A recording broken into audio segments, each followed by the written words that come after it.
Welcome to our last session for Open Education Week 2017. If you didn't know about Open Education Week, it's at openeducationweek.org. It is a global celebration of open education. People have been sharing their webinars, such as this one, across the world, and it's been really interesting to see the different types of news that have arisen from this Open Education Week. I'm Jeff Gallant, and I'm the Program Manager for Affordable Learning Georgia. And I'm going to take you through what Affordable Learning Georgia is. So it will include an introduction to some terminology, and it will include a summary of what we do and how you can get involved. If you have any questions throughout this session, please ask them and feel free to, whenever I'm talking, or if I'm in slides, or if I've moved on and you had a question about a slide before, feel free to still ask that whenever you feel like. And also, I'm going to type into chat right now, and you'll see this later on too.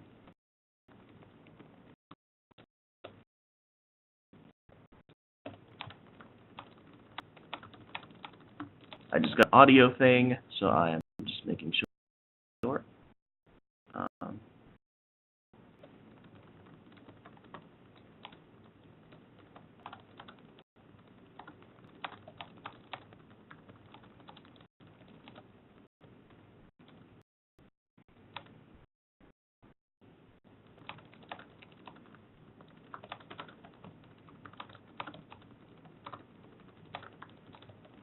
Sorry for the typing here. I just have to make sure that everybody is on board. There we go. So everyone can see my screen. Are you able to see the slideshow in full at the moment? It's just an introduction. Whoa, no kidding. So you're just my desktop then. Interesting. Well, I'll do this. Let's do that again.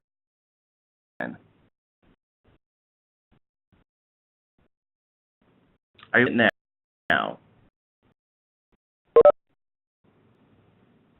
Interesting. I'm in.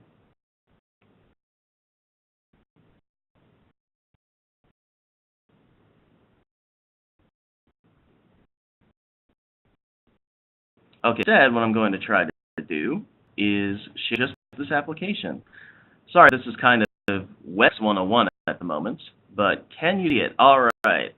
Yes, now. To make sure that that was happening, you're probably seeing a green desktop before then. Sorry about that. All right. I'm going to hit record before this all happens. All right, so we'll get started then. So I'll mention that first. Since 1977, the CPI, the Consumer Price Index, has risen 308%. That's usually the overall inflation rate.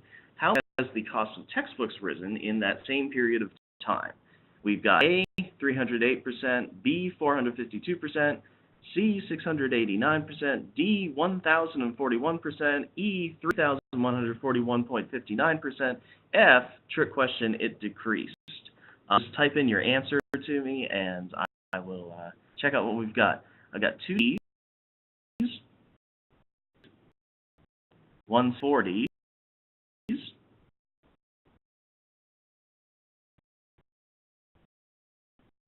another C, another C.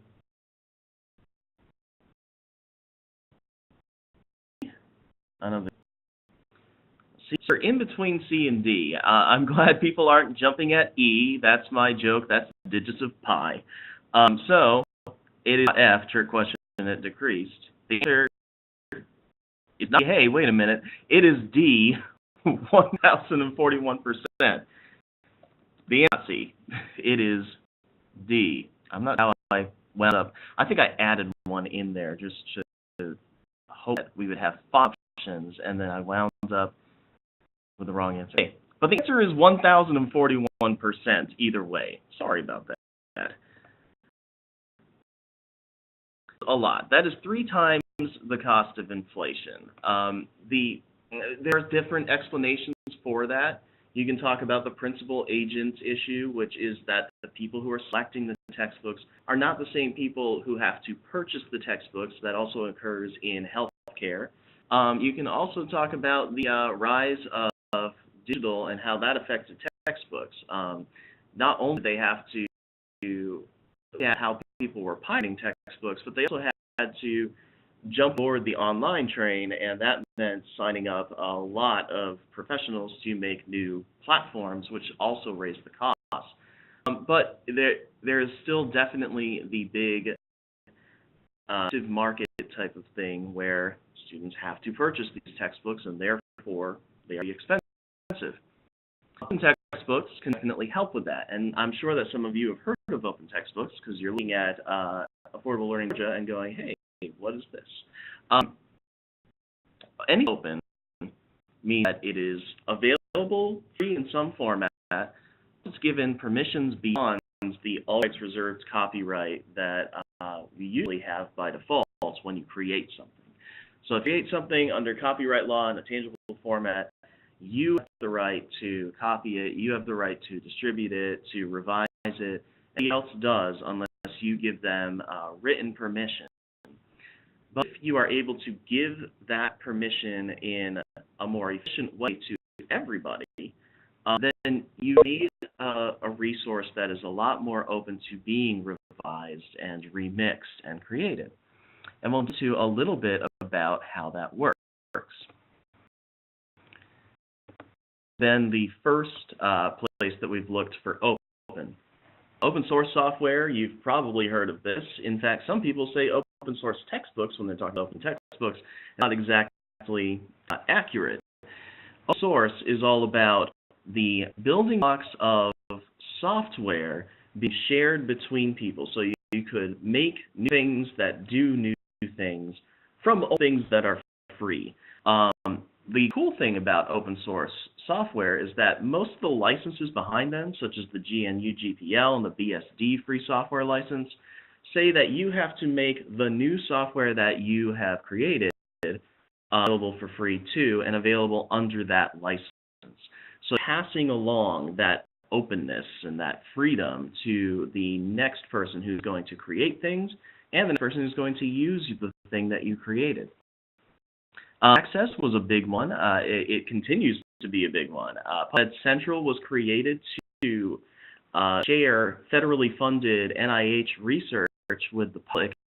High-energy physics professors did it themselves with archive.org. There are plenty of institutional repositories, places that provide a space for faculty to publish their materials and share them with the world at large without charging any fees or anything like that.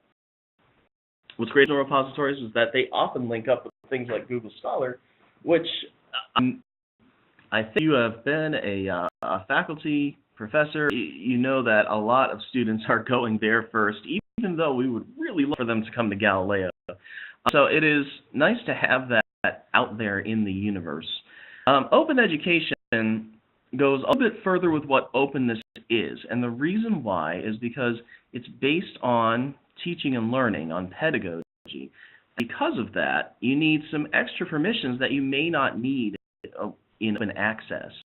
But also because we are creating educational content and not software, we go with open source licenses. I mean, we can't just provide source code to Adobe Acrobat when we create a PDF, or we can't provide source code for Microsoft Word if we create a Word document.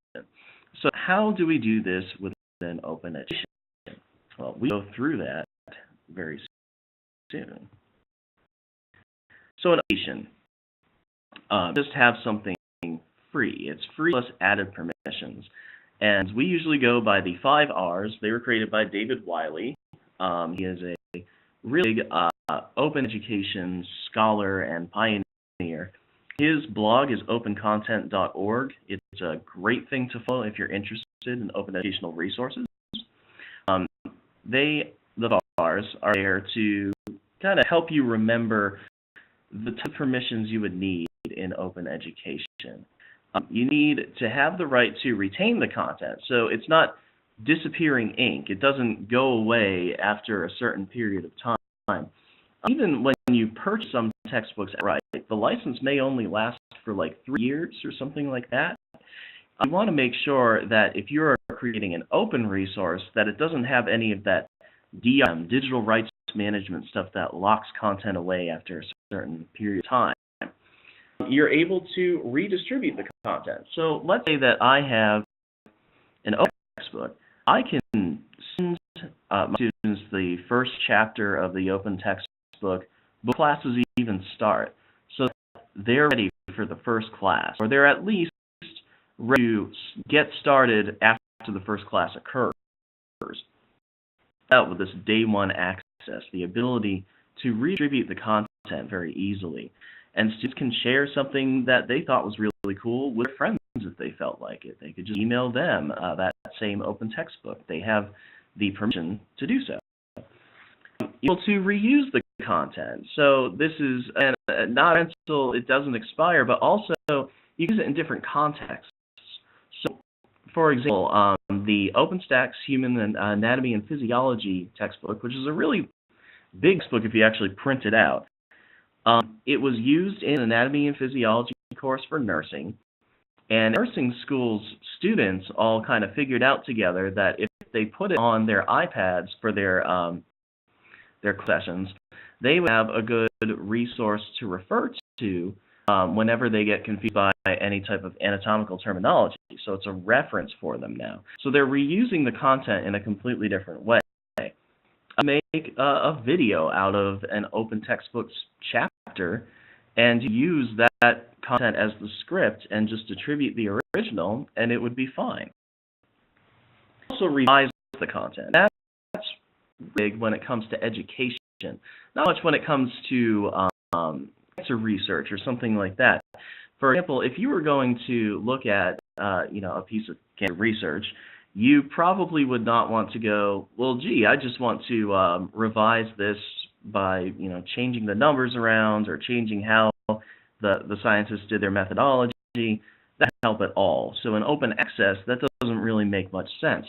When you've got either an open textbook or an open module or an open video, even an open podcast, if you're going to just use it outright without any changes, that's fine. But you really want to make sure that the resources fit your pedagogy. You're not just catering your pedagogy to the resources. So you should be able to use that content for your course. A real example of this is when there was an open strategic marketing U.S. textbook. And that U.S. textbook was taken up by some people in Canada. They said, well, this would be a great one for our class because all the theoretical stuff is great.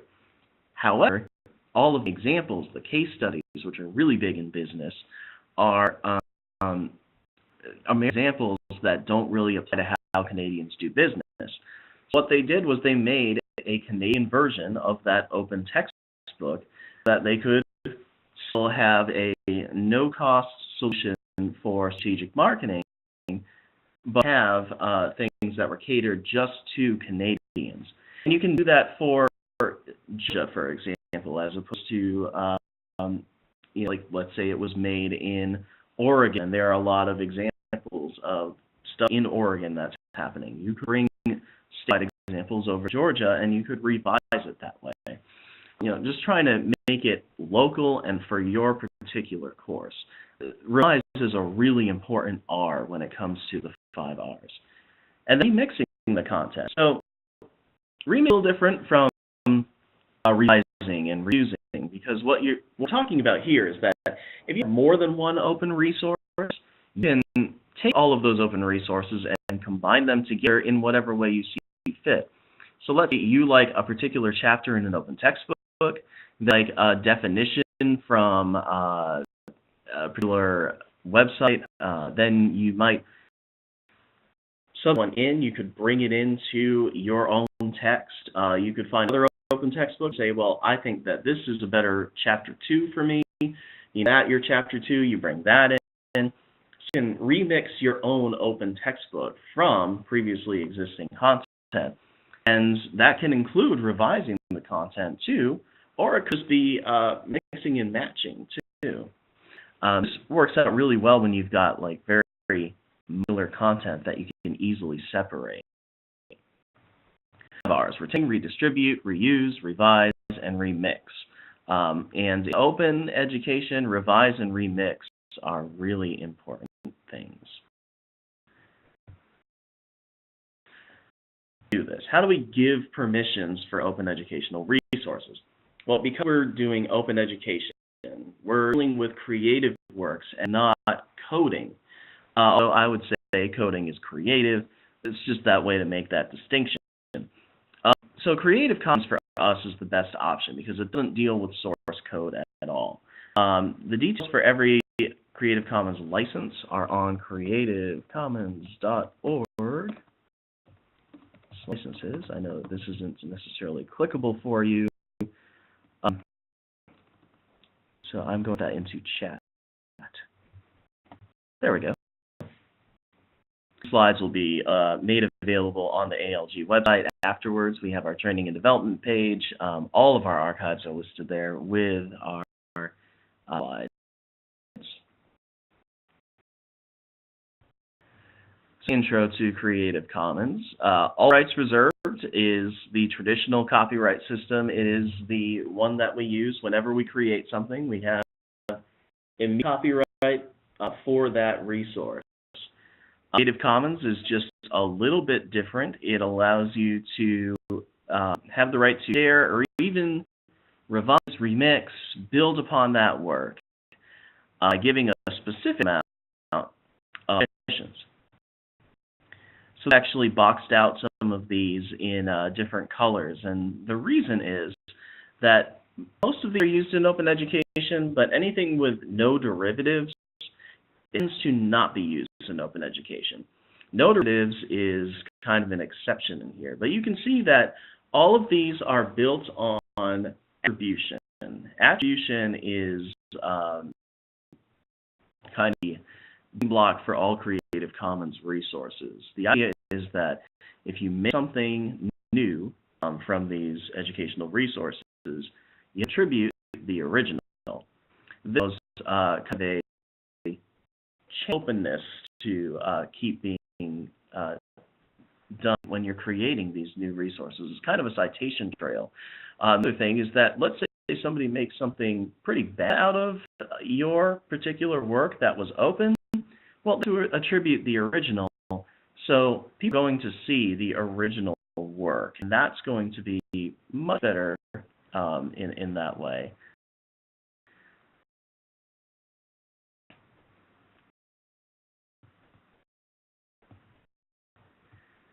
So derivatives. Well, if you would like someone to update your work in the future, really important. You should be able to revise and remix, and you can't do that with ND.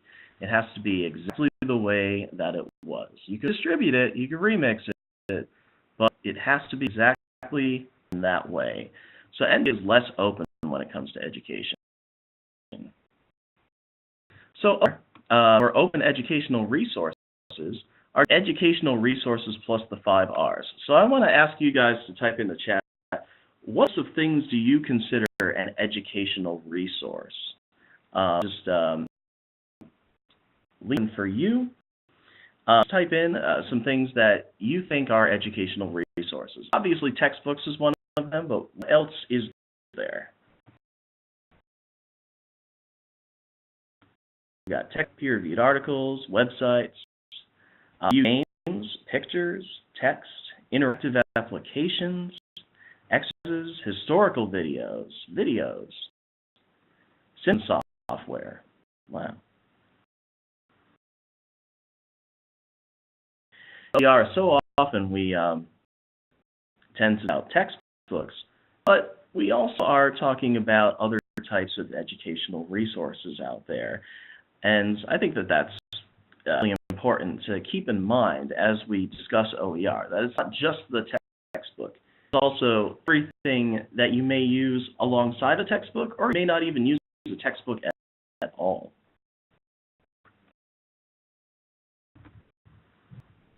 Now, oh, okay. Yeah, I got a comment that said, I have a very hard time finding free resources for my course, Computer Fundamentals. Yeah, so this is a tough one. I think a lot of OER are made for the highest enrolled courses out there. So they're the ones that require, like if you've got a foundation that's funding you, they want you to affect like so many students, hundreds of thousands and stuff like that. So a creation place like OpenStax might, the highest enrolled courses with the most expensive textbooks first, and that a lot of courses that either aren't like incredibly enrolled or have cheaper textbooks or tougher things to do when it comes to those textbooks, that winds up being a challenge for them. So yeah, you're definitely not alone there. Send me an email to jeff.galan@usg.edu. This is Jenna Miley asking this. Oh, you wrote your own. Holy moly, that's cool. Send me an email about that. Now it's inspiring me to share it. Yes, great. I'll wait to share it, by the way, and we will talk about that a little bit later too. Yeah, that would be awesome. Send me an email, and we will get to work on that. Cool. All right. So every open resource free? Well, sorta. I mean, it has to be free in some format. You can also make enhanced versions of your original resource. You have the rights to do so.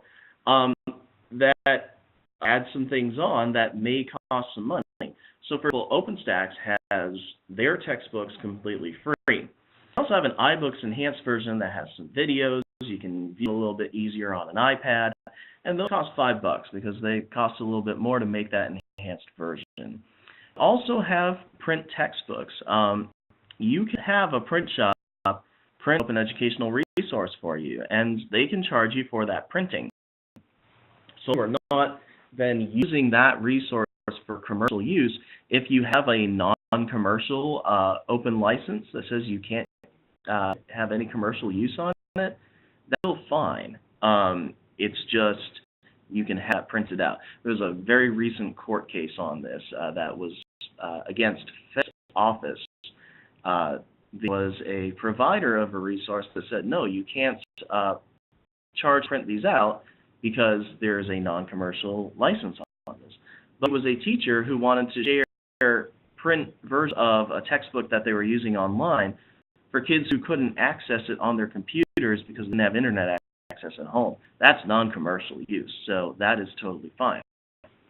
So the open resource free in some format, but it doesn't always have to be. And a little about e-textbooks. So let's talk about open textbooks, sometimes with administrators, sometimes with faculty. They might think just digital textbooks.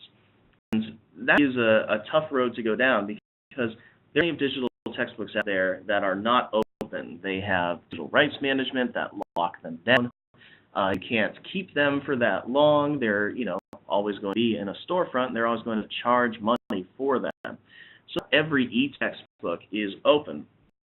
There was a big that had students preferring print textbooks to e-textbooks. And people like to bring that out against open educational resources, but all the textbooks they were using were commercial e-textbooks. They were using that annoying DRM, so it wasn't a good measure for OER.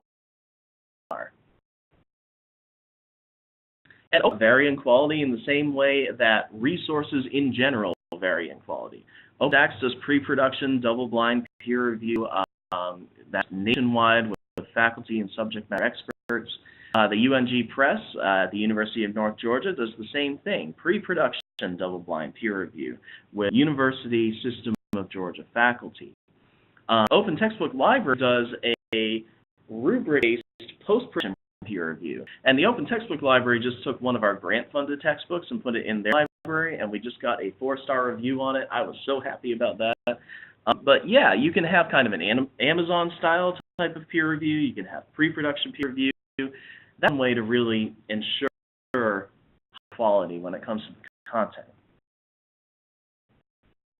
example here, OpenStax College has concepts of biology. One of the pioneer programs in Georgia for OpenStax was UGA. This was for Complete College Georgia, before ALG even existed.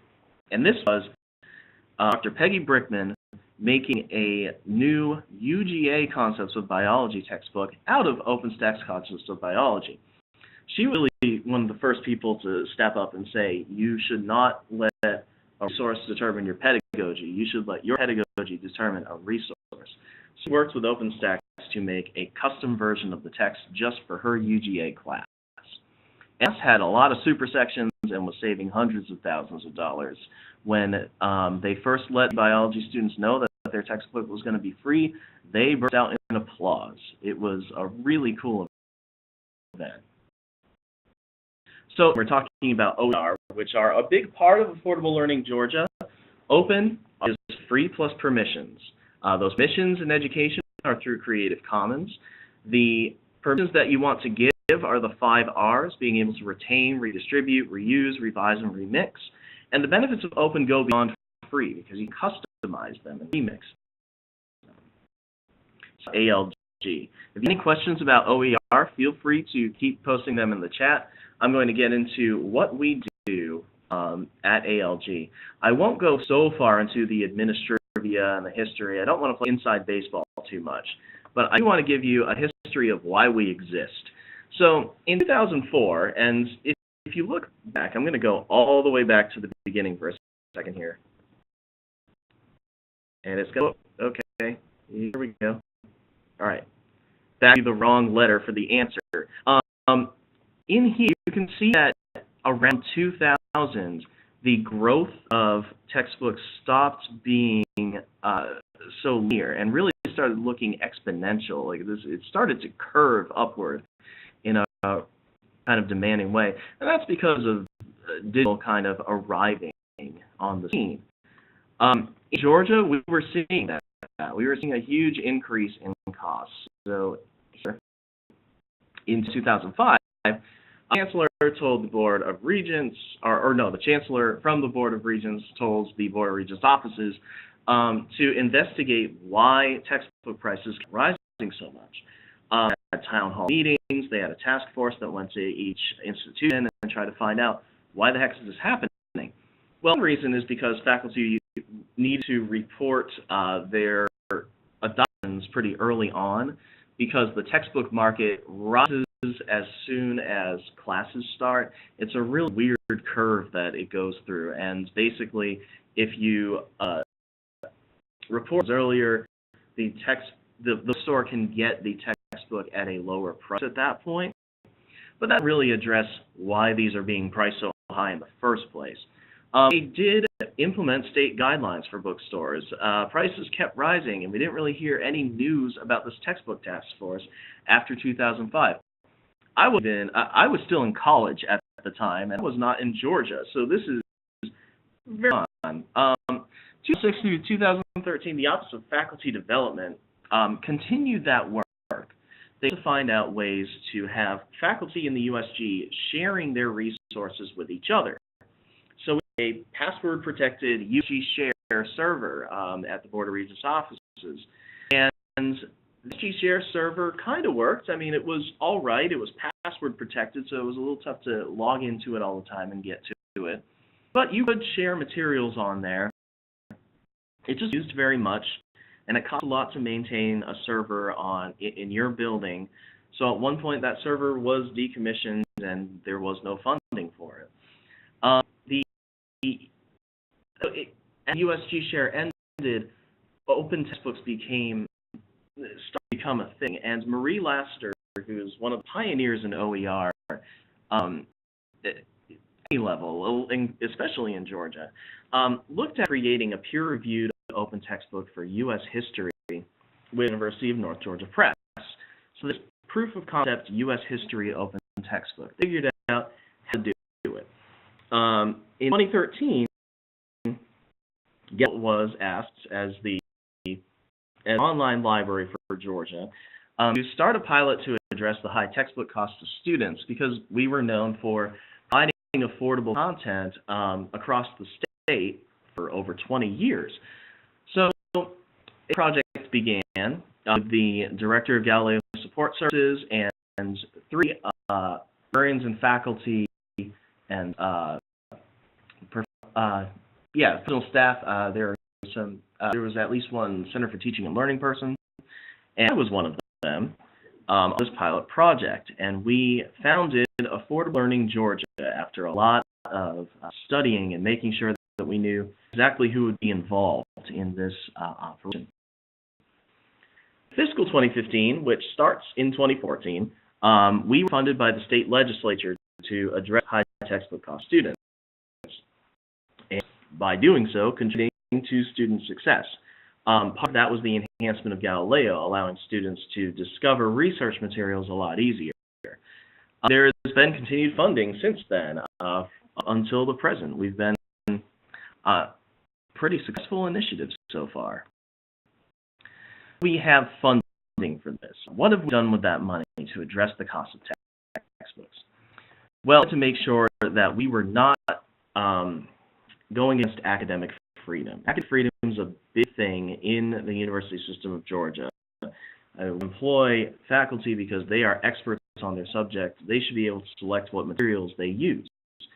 So when we are going to make people aware of open educational resources, we want to fund the time that it takes to not only review and evaluate the resources that are out there, but look at those resources and say, what do I need to change and what do I need to create?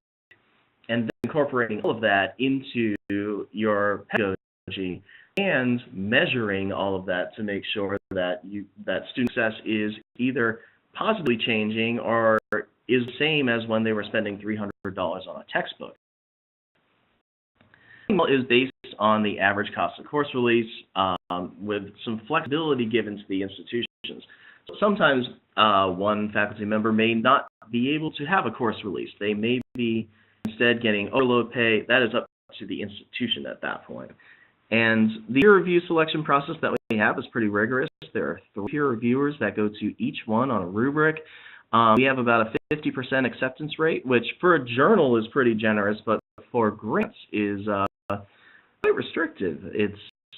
We get a lot of proposals, and they're very good ones. It's tough to pick sometimes.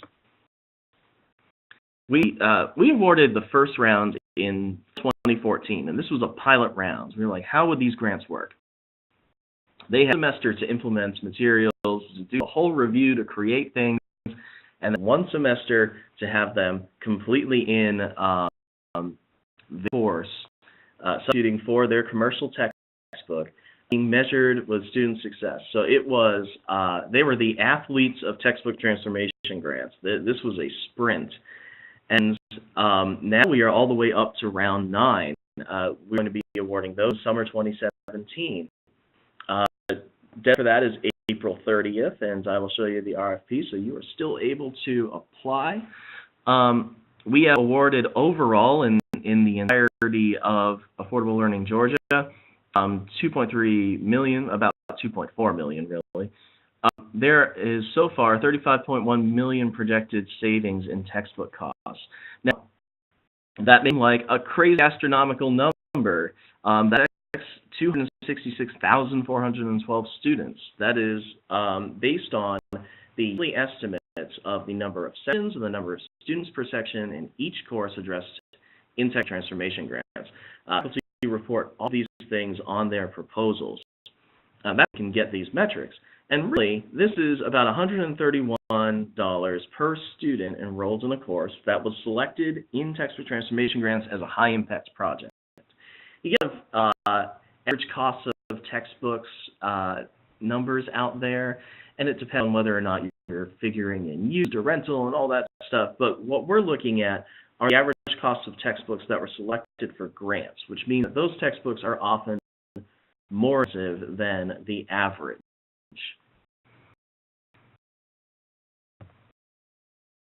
What do we get out of these grants? What are the outcomes that we're looking at here? Well, we especially want to measure what the Open Research Group, what the Open Education Research Group calls the COO framework, the cost, outcomes, usage, and percentage. if you're implementing them in the classroom and you're measuring it, how do you measure cost savings? Are you measuring the number of students that are using it? That would be the U. About your student learning outcomes or your retention outcomes. And there's also the perception of these resources. Are they seen as high quality? Are they seen as helpful? So you want to measure satisfaction and that type of thing. We summarize each round at the end. Round one was kind of for it and how everything was measured because it was that pilot round. When we got to round two, we had some uniform questions that we could present. So you see over here the student learning outcomes graph and explanation.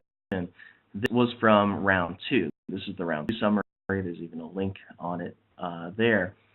And we're talking percentages of teams that saw a positive change, a neutral change, or a negative change in learning outcomes. And you can see that these no-cost or low-cost implementations have either positive or neutral for 92% of it. And because you are, as a student, paying less money, that is a really good percent of outcomes there. Next work.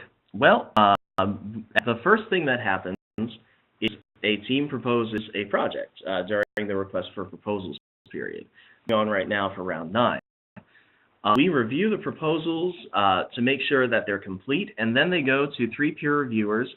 We make sure that those peer reviewers are not part of the institution that this is coming from, to make sure that we've got some impartiality going on in there. Proposals are then either accepted or rejected based on their scores, and administrative reviews. So we're looking at feasibility. We're looking at whether or not something addresses one of the top 100 courses, which we'll talk about a little bit later. The proposal becomes, when it's accepted, the statement of work in the service level agreement between our offices and your institution. So your institution gets the funds to do the stuff that is on the proposal with the staff that is on the proposal and the budget is on the proposal. That makes it flexible when thing is complete. If you want to, for example, take a little bit of travel funding that you didn't need to use and put it towards a new software platform that you're going to use to create something, you can do that without getting permission from me. That works out pretty well between you and the institution. As long as your institution is in contact with you, you got to make sure that you're in contact with your business office or a research office, depending on your structure. And allocate half upon the being signed, so that's at the beginning of the project, and half upon submission of the final report. A rubric for each major section of the proposal and the transformative impact. The current RFP is here. It's affordableLearningGeorgia.org/about/RFP_R9. Surprisingly enough, that is one of our shortest URLs. I'm into chat.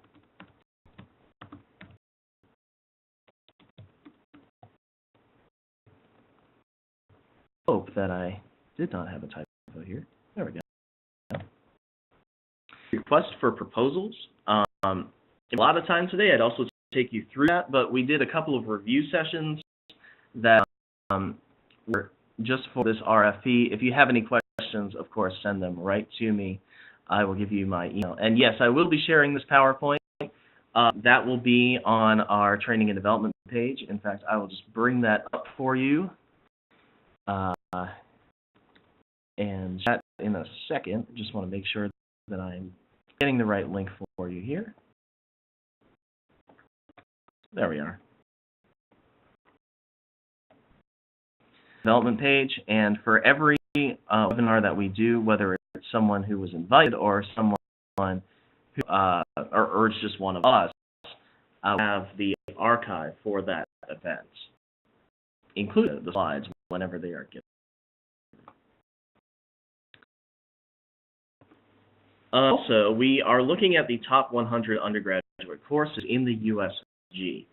We will make sure that we are addressing the highest impact courses out there, the ones that have the most students and the ones that have, often the ones that have expensive textbooks, but especially we want to affect as students as we can with the funding that we're given.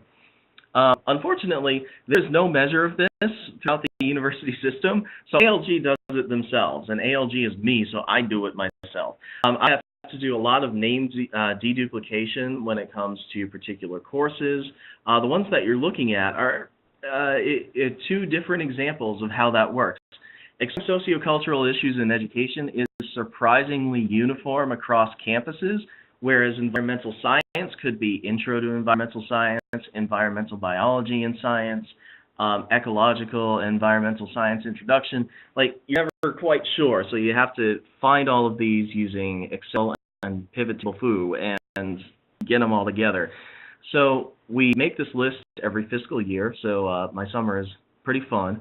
And then you've got a list of every single grant proposal, or grant proposal, including the ones that are in progress and the ones that have been completed. So look at the entire report for what has been completed for each grant rounds just by clicking on that on the Graduate Courses list, and I will link you also to that list. There's a lot of links today. I call this top course. It used to be a top 50, now it is a top 100. And luckily, we named it courses and not top 50 courses, because that would have been a bad link. There we go.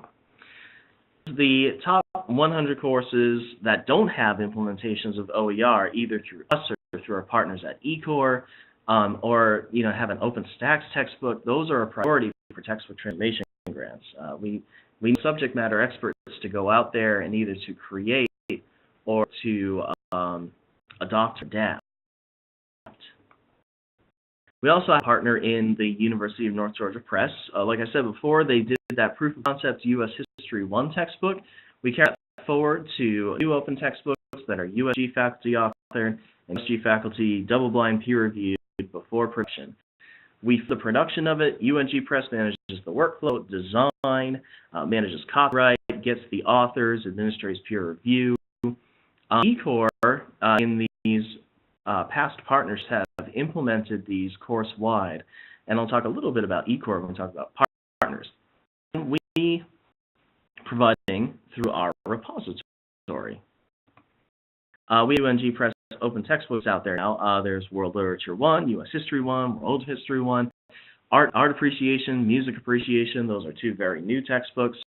American Literature, Human Communication, and for these, everything from graphic design to copyright clearance is done by the UNG Press. There's more of them planned, and those are going to be created and provided by us by the end of 2018. Materials is our repository, and I will link you to it here.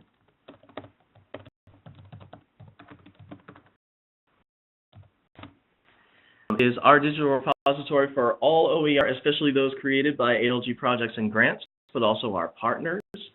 So all of our grant reports and syllabi are in here. Any ancillary materials that were created, any textbooks that were created, they are all in Galileo Open Learning Materials. And have recently hit over 10,000 full-text downloads since our launch in October 2016. So that is a short period of time to get a lot of downloads. And a lot of them are from Georgia, but we get them from across the nation. We get some from Paris and Malaysia and just everywhere. It's really neat to see who is using the results of these grant projects. Cal State system, I'm going to talk a little bit about partners. We didn't do this alone, of course. Our first partner in this was the Cal State system. They run Merlot, they run Affordable Learning Solutions, which is their affordable learning initiative in California. They helped with this pilot project in 2013. They gave us a website template to start with for the first part of our ALG website. We have a great graphic designer in-house who was able to make a some website by the time we were funded. We had a website ready to go right from the beginning because of Cal State. They provide support for Merlot. I'm one of the Merlot project directors. Merlot is an extensive index of OER. They don't host all the OER. They link out to it. We have different Merlot tools embedded in some of our pages at ALG because of that, and it's worked out very well. They have Cool for Ed, which is the top 100 courses, except that they are listing the courses that have been covered by OER, not necessarily by enrollment, but they have post-production peer reviews on all of these texts that they have brought in. The Skills Commons, which is a community college thing, they had an $8 national grant program a while back called TACCCT to create materials that dealt with industries and different types of careers. And that, hopefully you're saving community college students a little bit of money. They're exploring different trades and stuff like that. So Skills Commons is a way to provide those materials to everyone. Right now it's still kind of being built, but at some point that $1 billion grant program's materials will be on Skills Commons. This is another partner of ours. If I am introducing someone to Open Educational Resources for the first time, I'll bring them to OpenStax first. They are at openstax.org. And they're textbooks that are peer-reviewed by faculty across the nation, authored by faculty across the nation. They have different types of formats that they can provide them in, including print textbooks, by the way. And they have, an editable version, an HTML version, a PDF version, and then even accessible versions through Bookshare in things like DAISY format for screen readers. There's a lot of support for faculty institutions that adopt OpenStax textbooks. We have an entire category in our grants for OpenStax textbooks, just so we can let OpenStax know who's going to be using their textbooks so they can have a point of contact. They're also based somewhat in machine learning over at Rice, so they're working on adaptive learning systems that hopefully will be both affordable and connected to the OER that they are providing. I've mentioned before is a big partner of ours. They're just online core curriculum. Most institutions opt into eCore and provide to students an online way of getting some of these core classes done. Pretty affordable too. They worked with us to make the textbooks affordable. So there are open and free textbooks for all of their courses except for Human Communication and the 2 intermediate Spanish courses. Communication is one that they are working on, in progress at the moment. Foreign language OER is really difficult because you need an ongoing online platform that's responsive to how people are learning languages in order for it to run. In some ways, that's why foreign language textbooks are so expensive. They all have to have these systems behind them. These free textbooks do not include online STEM labs. There is a chemistry lab that students do have to pay for. That's because of the same thing, maintaining that type of online platform. We're staff, which definitely requires payment, and so we still have to purchase the labs. The implementations are all very high impact because they are across the university system. So if we are using OER and eCore, if we test from them student satisfaction, that's a validation at a statewide scale, and that's really important to us. These partnerships and opportunities, we want to ensure that people know about affordable resources, that open textbooks exist. Over on the right, I've got the Babson Say Research Group study. This is from 2016. The use of open textbooks and Creative Commons among faculty is very scarce. I mean, you're somewhat aware in this report, you're reporting that you may have heard of these things before, but you wouldn't know how to use them. That means about 83% of faculty need some awareness on this, some education. So one of the best ways to do that is to have somebody on your campus who knows about this. So a campus champion and a library coordinator at each institution. The campus champion, we'll talk about that in a second. The online training and development series is this. We do different types of webinars for various ALG-related topics. We deep dive into accessibility and to open licenses earlier this week because Open Education Week, we had a whole series of events. We do promotional videos. We've released a couple earlier, and there's a videos page on ALG that will give you those. We have a student interview video that's in process of being created. I had to wait for a tool to arrive at my office to edit it. But soon enough, we will have another promotional video out there. We have in-person symposia. We had the symposium on the future of educational resources earlier this year. Our guest speakers, Nancy Sims, who is the Scholarly Communications at the University of Minnesota and a very big voice in copyright. We had the Managing Director of OpenStax, Daniel Williamson, who originally was from Atlanta. And one-stop website with tutorials for adoption, adaptation, and creation. So different ways to try to provide awareness, either synchronous or asynchronous. On each campus. A campus champion is usually a faculty member, administrator, teaching and learning staff. They are that voice from within, advocating to faculty about, hey, these exist. You should probably check them out. The library coordinator is a librarian, of course. They help with finding and evaluating resources, because that's what they do. Like, we are the information professionals out there. I'm a librarian, too.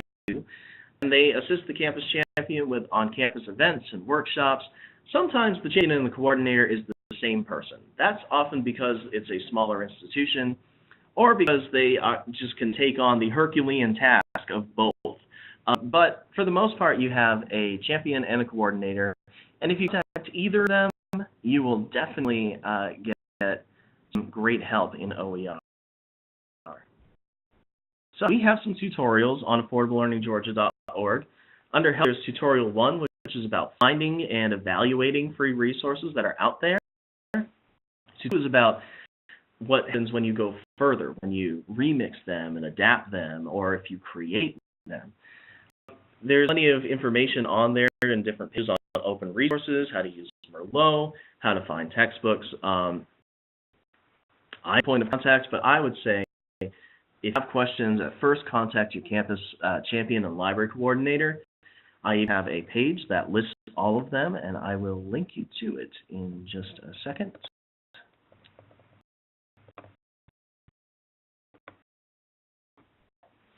There we go. I will use this in the chat. Yep. So that table that has all of the champions and coordinators listed for institutions, and they are awesome people. I meet with them every month, and they help guide ALG in so many important ways. So not only what OER are, but what ALG does in under an hour. So I was talking pretty fast because of that. So if you have any questions, put them into chat right now, and we can address them now. Or if you have further questions, you come upon something later on, send me an email at jeff.galan@usg.edu. You can look up my office phone number, but I travel a lot to present about OER, so you may not get a response for over a week if you call me. Just send me an email, and I will get back to you on my phone, my laptop, the quickest way I possibly can. So I'll leave for questions.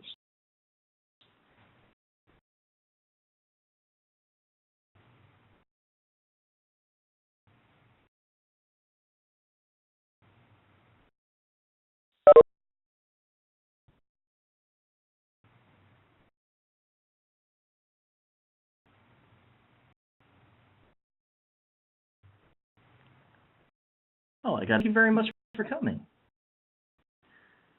Okay, do not have any questions to address right now, but if you want to send me any questions later on, of course, feel free to send me an email at jeff.galan@usg.edu. Thank you so much for attending. I hope that you got something out of this, that you got to know OER a little better, or something that ALG does that you may not have been aware of. Free to tell a friend, because we want as many people interested and involved in this as possible. So thank you very much for coming, and we will be putting the slides and the archive up our page as soon as WebEx processes them. Thank you much.